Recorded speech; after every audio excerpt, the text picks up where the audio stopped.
I'm Steph, aka Literati Medium. It's time for another book versus adaptation where I watch the adaptation, then read the book, and tell you, is the book really always better than the adaptation? Today, we're going to be discussing The Black Phone by Joe Hill. 13-year-old Finney finds himself locked in a blood-stained basement with nothing but an antique phone. At night, the phone rings and he's able to talk to his abductor's previous victims who are determined to make sure Finney doesn't meet the same fate that they did. The rest of this video will contain spoilers, so if you want to know which one I liked better, you can use the chapters in the description box to skip ahead, or just go and watch one of my other book versus adaptation videos here. So first, let's talk about plot. The scenes that are in the story are also in the movie, to the point where even some of the dialogue is verbatim. The movie really draws out and expands the role of Finney's sister, creating this interesting psychic history that really expands the plot of the story. It serves to explain a lot of things that are hinted at in the short story, but just the story didn't have time to fully develop on. I also found these psychic abilities to be a better explanation for why Finney could hear the phone even in the first place, as opposed to what happened in the story, which just says that the victims never lived long enough to be in the house to hear the phone, or at least weren't in the house long enough to be able to hear the phone. This expansion of Finney's sister's plot also serves to show the viewers what's going on outside of the cellar with things like the police investigation. And that leads to a really interesting twist later on in the film that the short story just doesn't have. In the short story, Finney only actually receives one phone call, whereas in the movie, Finney ends up receiving a call from each of the grabber's victims, and it creates this interesting puzzle piece of events that lead to Finney's eventual plan of escape.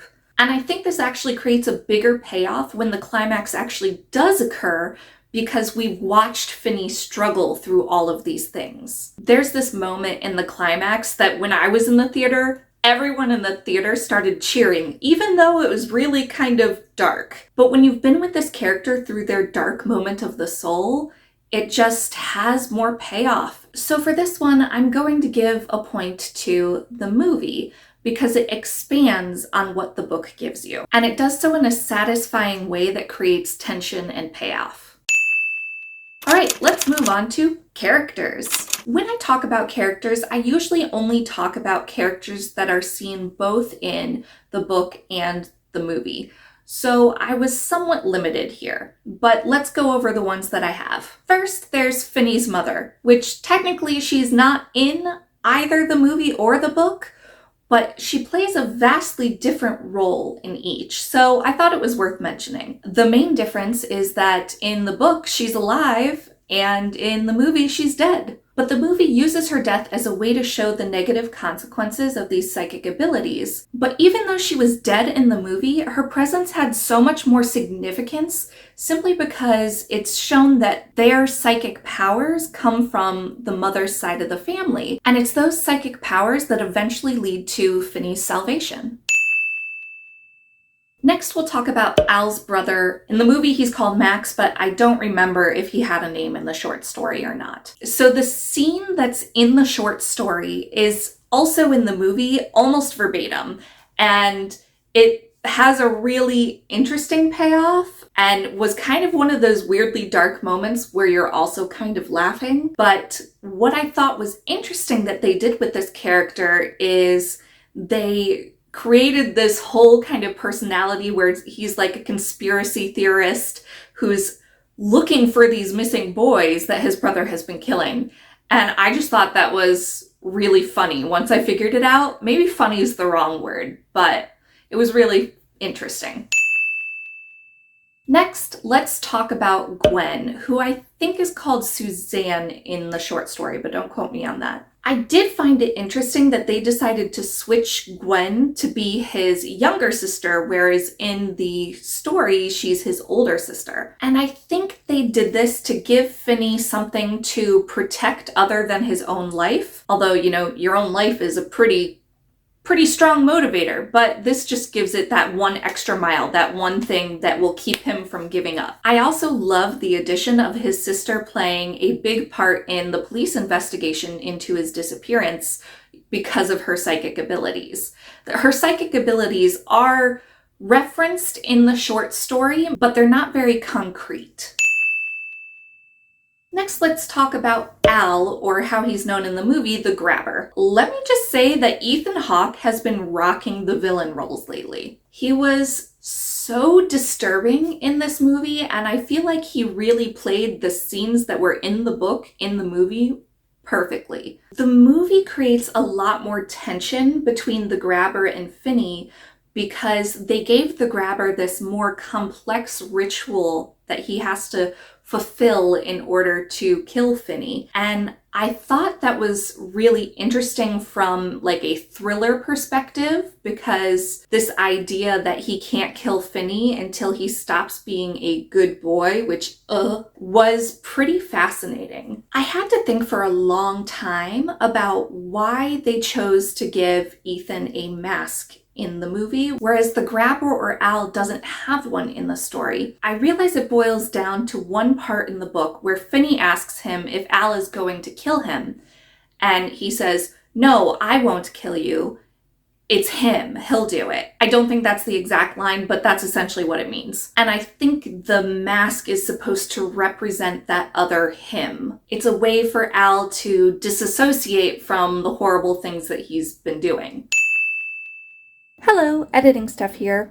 So I'm realizing, as I do this, that I completely forgot to talk about Finney as a character. So let's go over that really quickly, shall we? I think I left it out subconsciously because there isn't really a lot to compare between the movie and the book.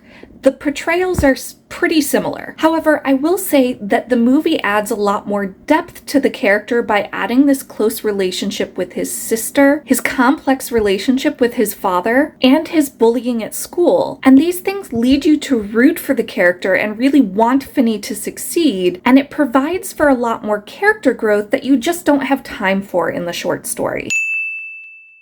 Next, let's talk about relationships. So first, there's Robin and Finney. Robin is a character that was made for the movie that is kind of an expansion of Bruce Yamada's character. Bruce Yamada is also in the story, but his interaction with Finney is pretty much identical to how it is in the book, which is just them, showing good sportsmanship during a baseball game. And in the book, Bruce is the phone call that he receives. I keep saying book. I should really be saying short story. Sorry about that. In the movie, Robin plays this really interesting character that kind of is constantly saving Finney from his bullies. So there's this established relationship of Robin always coming to be Finney's savior until Robin teaches Finney how to save himself. You remember what I told you? That someday I have to stand up for myself.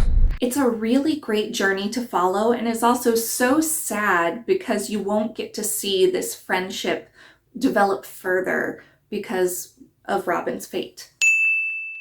Next, let's talk about the Grabber and Finney. The relationship between this abductor and murderer-to-be and his captee is pretty much the same between the movie and the book. I don't really have anything other to say than it's creepy as fuck. Because it's pretty much the same as the book, I'm gonna give the point to the short story. Finally, let's talk about Finney and his sister. I mentioned this a little bit earlier when talking about Finney's sister in the character section, but there's just so much more substance in the movie than there is in the short story. The us against the world mentality that they have together because of the loss of their mother, their father turning abusive, the bullying at school, and the link of their psychic abilities really creates this strong emotional bond between the characters, and you see throughout the movie how much they really depend on each other. Now, I wouldn't go so far as to say that it's a codependency, because they both show throughout the movie that they are both capable without each other. But what I really liked in the movie is that it took what was there in the short story and just made it more. So, in my opinion, the Adaptation is better than the short story in this instance. However, I still really liked the short story. In fact, I'm really enjoying this anthology 20th Century Ghosts by Joe Hill as a whole. This has recently been republished as the Black Phone Stories, so if you're looking for a newer edition, look for that. This is just what my library had. I am very quickly becoming a fan of Joe Hill. I think he has a really great way of adding these human elements with aspects of the grotesque and the horrific in a way that is really identifiable, and I'm loving that. The reason I think I enjoyed the movie more than the short story is simply because the movie expanded on the ideas of the short story, simply because it was a longer medium. And I thought that what they added was really interesting. Have you seen The Black Phone or read the story? If so, tell me about it in the comments below and what you thought. If you watched to this point or just want to let me know that you're here, why don't you leave me this emoji? And of course, let's see what stories tomorrow brings.